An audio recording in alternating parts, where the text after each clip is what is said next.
একজন মানুষ যদি কোনো কবরের কাছে যায় আর সেই কবরকে সিজদা করে, সেই কবরকে ইবাদত করে, তাহলে সেটাই সবচেয়ে বড় পাপ। হোক সে মুসলিম বা অমুসলিম, যে নামে পরিচয় দিক, এটা শিরক।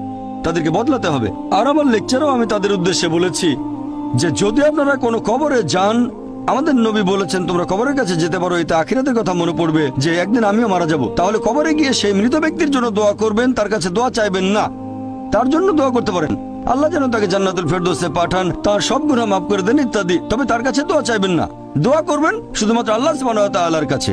ইয়াকা নাবুদু ওয়া ইয়াকা নাস্তাইন, আমরা শুধু তোমার ইবাদত করি, তোমার সাহায্য চাই। আমার বিভিন্ন লেকচারে আমি সব মুসলিমদের উদ্দেশ্যে বলেছি যে এটা করা ঠিক না। একটা লেকচারে আমি বলেছিলাম যে আপনারা কোনো কবরকে ইবাদত বা সিজদা করবেন না, এটা ঠিক না, সবচেয়ে বড় পাপ।